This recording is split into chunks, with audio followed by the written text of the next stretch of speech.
The movie starts with video game designer Brandon explains that scientists put rats inside mazes to study how organisms use their memory to learn, adapt, and evolve as they create an internal map of their world. He always reads these studies because he uses those principles to design his games, and he points out that without memory, humanity will get nowhere. One day, Brandon goes to the beach with his wife, Claire, and their daughter, Sam. They have a wonderful time together, and after a short nap, Sam announces she will go looking for shells with her Curious George toy, promising not to get in the water. However, while Sam is distracted with the shells, the waves take away the monkey, so she gets in the water to retrieve it. Unfortunately, the sea is too strong and she never makes it back. The family offers all their support to the parents through the funeral, but Brandon and Claire are still devastated. Claire still feels like this isn't real, and Brandon can barely function, constantly crying in his daughter's room. A few months later, Claire decides it is time to move and starts packing up Sam's room. However, Brandon isn't ready yet, and he immediately freaks out as he begs his wife to put everything back in place. When he grabs his daughter's favorite books, he notices the title Berenstain Bear is written with an A, although he remembers it with an E letter. At night, Brandon can't sleep, and he suddenly hears a noise. With a bat in hand, he goes to the kitchen and almost attacks, but it's just his brother-in-law, Matt. Raiding the fridge, they share a late-night snack while chatting, and Brandon asks Matt about the book title, delighted to hear that Matt also thought it was written with E. Since Brandon still can't sleep, he searches for an explanation on the internet and finds thousands of articles about it. Lots of people have the same memory as he does and think it's a conspiracy, but eventually Brandon comes across something called the Mandela effect, a phenomenon in which a whole group of people shares fake memories. They usually blame it on alternate timelines or parallel universes, and its name comes from the fact many people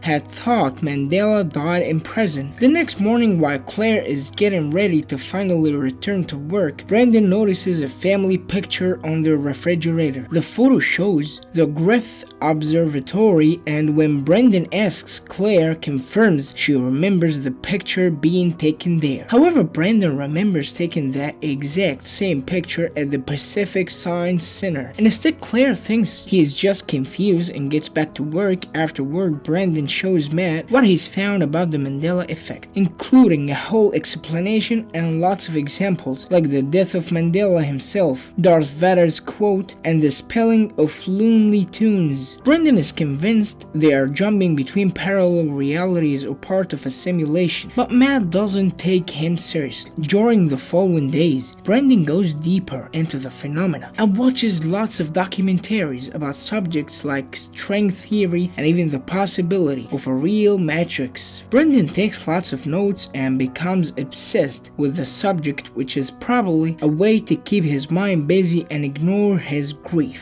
One afternoon, Brandon visits a priest to ask why a god would take the life of a child like Sam. The priest explains that Sam's death wasn't God's plan or desire, it was just a matter of free will, which many consider the greatest gift that God ever gave humanity. When Brandon returns home, he starts investigating free will as part of his obsession. Sometime later, Brandon meets with Matt again and continues to bother him with the subject. Matt explains he talked to a friend of his who's a neurologist, and she explained that our brains aren't perfect. Memories get scrambled and there are many gaps that get filled with external information. However, Brandon is stubborn and refuses to accept. It can only be a coincidence. Later during dinner, Claire confesses she's worried about Brandon because he's been very withdrawn lately and insists he should share his troubles. Brandon asks her to describe the Monopoly Man, and Claire mentions he has a monocle, but when she checks the game box, she sees the little man actually doesn't have anything on his face. Then Brendan brings out Sam's Curious George book, saying the monkey used to have a tail on the drawings and even swearing that Sam's plushie had one as well. Claire doesn't like their daughter's death used like that, but Brendan just keeps going, pointing out that after the funeral, Brendan asks her to describe the Monopoly man, and Claire mentions he has a monocle, but when she checks the game box, she sees the little man actually doesn't have anything on his face. Then Brendan brings out Sam's Curious George book, saying the monkey used to have a tail on the drawings and even swearing that Sam's plushie had one as well. Claire doesn't like their daughter's death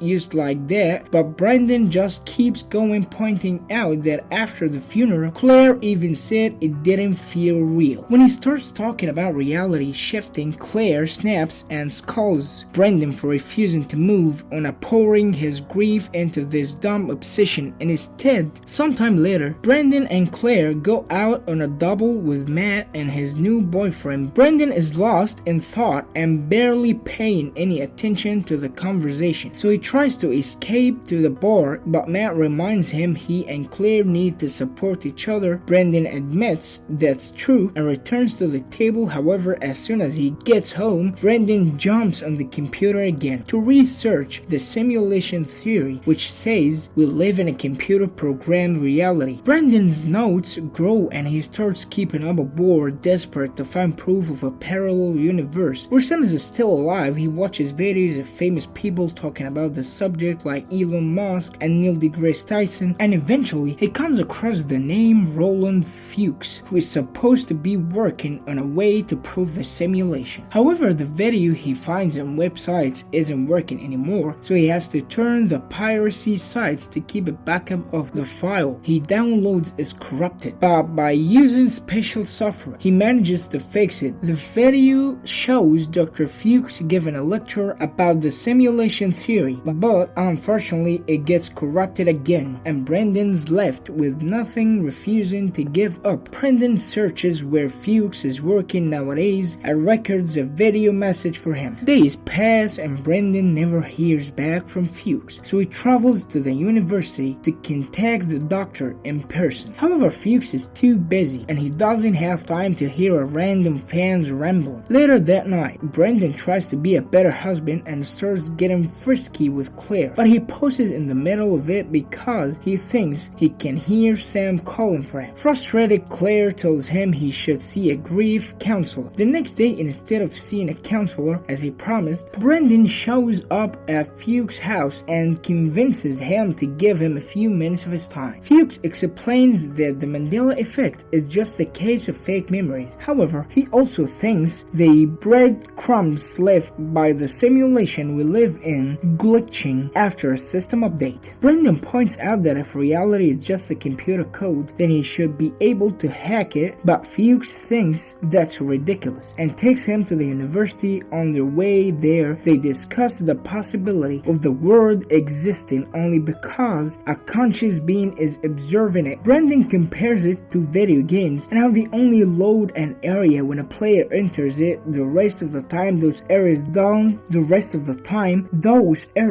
don't exist. So instead of hacking the simulation, what he needs to do is overload it to overwhelm the processor. Only a very powerful machine could do such a thing, and Fuchs reveals this university has a quantum computer. They enter the lab together, but when Fuchs is explaining how to enter a code, they are interrupted by Dr. Manning, who doesn't approve of Brendan's presence. The dude immediately goes back to the doctor's house where Fuchs explains he thinks the simulation tried to stop him because he's a bug in the system, and reminds Brendan that ideas are dangerous things. Brendan worries if the simulation is recreational or wants power, comparing the being behind it to political and corporate power. Later that night, Brendan dreams of Sam's death and wakes up when he hears her calling for him. Again, he rushes to Sam's room and sees a human shadow which subtly glitches and disappears. He tries to go for a drive to clear his mind, but he can't stop seeing the world as a giant chain of code connected to a quantum computer. computer. Eventually he falls asleep in the car and wakes up in a random alley downtown. Suddenly he hears a horrible high-pitched sound and he screams in pain as reality starts glitching, only to suddenly blink and wake up in his usual bed. When Brendan leaves the room, he's shocked to see Sam in her own room and Claire comes to drag her to the bathroom. However, when he tries to follow them, he only finds his wife washing her teeth. Brendan thinks he's going crazy and Claire tries her best to comfort him. Afterward, Brendan goes to the library to pick a bunch of books on quantum computing and starts working on a code that could overload the simulation. The next few days, Brendan only spends his time coding, which worries Claire. One night Sam appears in her parents' room and climbs into bed because she had a nightmare. Brendan sleeps peacefully next to her, but in the morning he wakes up to an empty bed, thinking it was a dream. Brendan goes downstairs, but this time Sam is there, as if nothing happened. Claire and Matt treat her normally too, so Brendan calls everyone he knows to confirm his suspicions. Nobody remembers Sam lying, so reality has been rewritten. He tries to discuss this with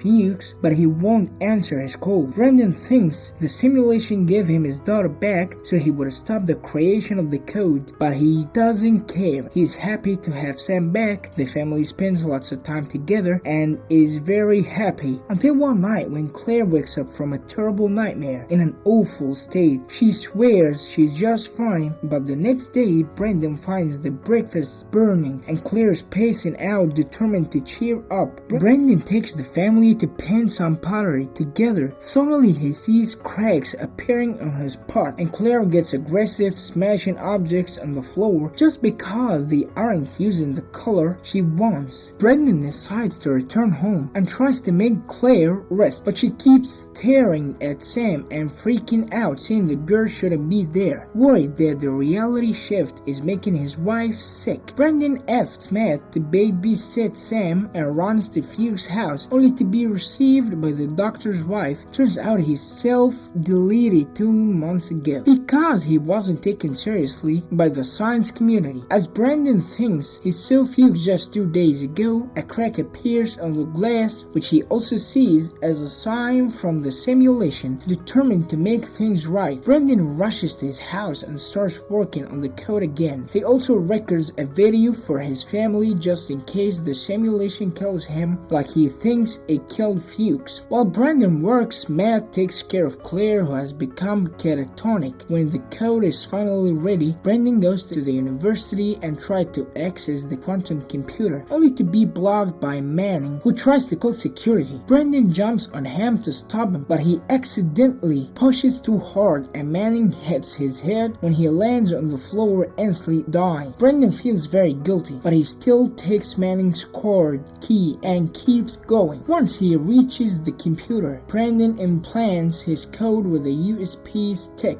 and he watches the numbers go by. As the computer lights flicker, soon the machine starts to make a weird noise, so Brendan rushes outside only to discover that the parking lot is empty and his car is gone in a blink. He finds himself on a bus and he gets a call from his wife saying she doesn't feel good. At that moment, he notices a passenger glitching as she goes through the bus floor and a couple nearby have glitching faces too. Brendan gets off the bus and runs through the city, noticing all kinds of glitches going on the city. Going on the time of the day constantly changes. The trees go through different colors and there are 2 moons in the sky. Eventually Brendan gets home and rushes to hold his wife and daughter close as the environment around them also glitches like crazy. Claire's face glitches too and she screams in pain while the 2 moons collide in the sky before everything goes pitch black. Then the code appears on the screen as the universe reboots itself